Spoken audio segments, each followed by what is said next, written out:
All right, so this is the Infinite Investment Game. This is part one of my interview with Ziggyno, and I'm going to be releasing the rest of the episodes in parts. But if you want to see the full part one and part two, you can just go on Ziggyno's YouTube channel and watch the whole thing. Hello, YouTube world. Ziggyno back with Sports Card Show, the interview. And this is a specific time to sit down with a content creator. And I've got with me Chris, we call him, with Infinite Investment Game, and talk about sports card hobby, his hustle, his involvement in the hobby. Chris, thank you very much for being here, man. I really appreciate it. Can you introduce yourself to everyone? Tell a little bit about you and where you are. Yeah. So there's quite a few things.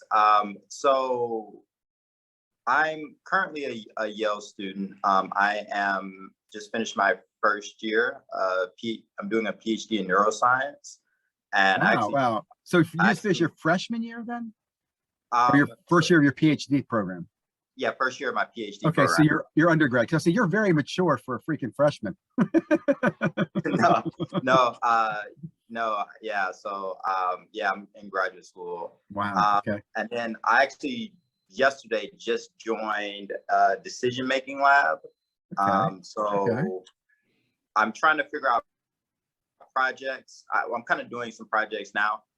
One of them is like an image evaluation. I was kind of interested from cards, like why right now I'm doing it more with food, but I was interested in like, okay, why do we like certain things about certain items and objects? And I was thinking about like collectibles and things such as that. And then like, what about it like physically draws our attention and makes us want to like put value to it. So that but right is, now, okay, so let me take a second. That's deep, man. So you're a neuroscience PhD student, right? Yeah. So you're really looking at how the brain thinks about stuff like collectibles, like the one we always talk about, right? To me, collectibles are about triggering nostalgia, right? Like they trigger something in the brain and then you remember the experience. In fact, the biggest example I think of is music. I think music is the best at triggering nostalgia of like your childhood, right? Cards do that too. And I've always said this too. I don't really collect the cards as much as I collect the memory, right? Like there's cards I don't have anymore, but I remember the card. I remember the break or the rip or the pack opening or being with my son. That's really cool, man. So that's what got you. So were you into cards before and then you decided to put the two together then, or? So actually, I didn't really get into sports cards actually until 3 years ago.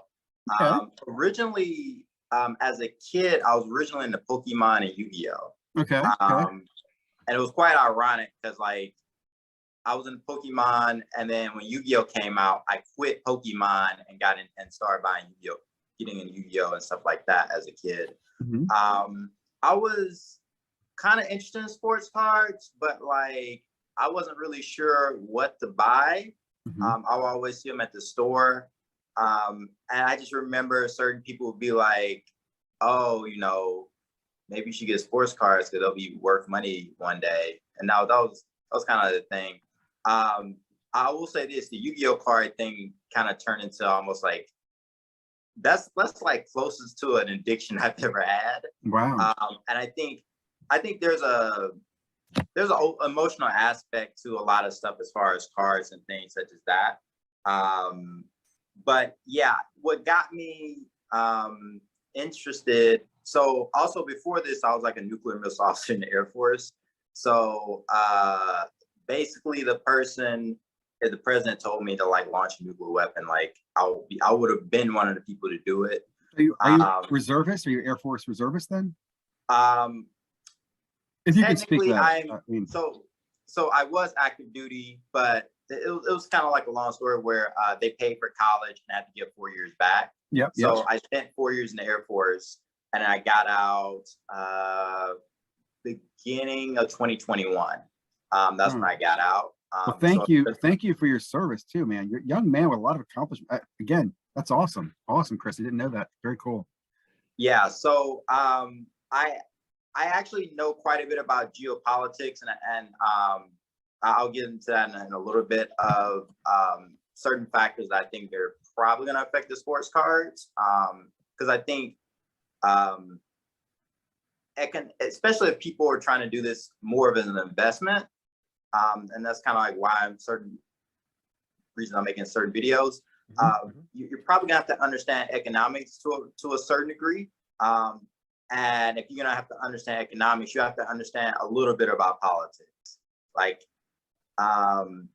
but yeah. Let me ask you on that. So I will say one thing I think is interesting about sports cards is, although we want to, I mean, they are marketplace, right? A lot of it's emotion more than logic. Like sometimes people are like, well, why is this card not worth money? It's less rare. I'm like, don't ask that question. It's just, that's the way it is, right? So do you see that and just kind of realize that sometimes there's just not a rational reason for kind of an irrational thing in the sports card world? Is that, you know what I mean? Yeah, but I do think do you think that sorts itself out? It kind of sorts itself out. I think there are cards where the collector values, and I think that's a lot more emotional versus people who are strictly investors. And there are people who are almost like strictly investors, but they do collect the card. They keep it for 2, 3, 5, maybe 10 years. Yeah. And they do have a bit of emotional attachment to it. Yeah. And, you know, I do think, you know, people kind of bash Gary Vee, but I do think he's strictly an investor, but he does have a kind of collector's mentality to some of the stuff that he buys. I actually like, because he's part of the reason why I got into sports cards. Originally, I was getting back into Yu-Gi-Oh! Okay. And he was talking about it in 2018, because I was more into the motivational thing, listening to motivational speakers and just trying to get better and improve myself. And he would talk about sports cards. So I thought of like having a hobby that I would like to do, but also in the end, I would like make a little bit of money from it. Yeah. So he was talking about 2018, like Charles Barkley, 1986 Fleer. And I went on eBay, but I was like, I don't really know much about sports cards. Like I know about Yu-Gi-Oh! I know a little bit about Pokemon. But I'm like, I don't know if it's fake. I don't know, you know, because like the cards that were listed would seem like a lot of money at the time to me. So I didn't buy anything. Yeah. And then probably about 2019, sports card investor, and this was after I bought a bunch of Yu-Gi-Oh! Stuff. Like I spent like thousands of dollars on Yu-Gi-Oh! Stuff. And then end of July, I believe, I saw sports card investor starts making videos and stuff. And I was just, I wanted to learn about it, but most of the stuff that was like to buy cards in a sense was like, okay, I want to buy a Kobe Bryant card. It was like 2020, but all the stuff was like $20,000, $30,000. Yeah, he just passed away, by the way, too, right? In 2020. That was actually before.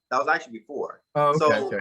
It was like the most valuable Kobe Bryant cards that exist. And I'm like, I'm not gonna spend $50,000 on my first card ever. like I agree. I thought you're right. A lot of the content was like, come get in with thousands of, like, that's not a realistic approach.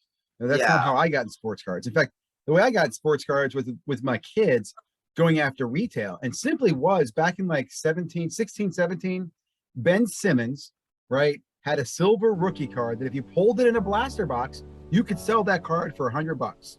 Now, we didn't sell the cards back then, but that chase was the excitement, right? That, oh man, you could spend $19 and maybe get a card worth $100. And even back then, if it was graded, it was worth even more, right? Which there wasn't as much grading, but that's what started. And that was an introductory way to get in, right? Kid could spend $20 with a dream and a hope, you know, and there's a lot of other cards you could hit. Today, that's not even a possibility anymore. You know, it's gotten brutal.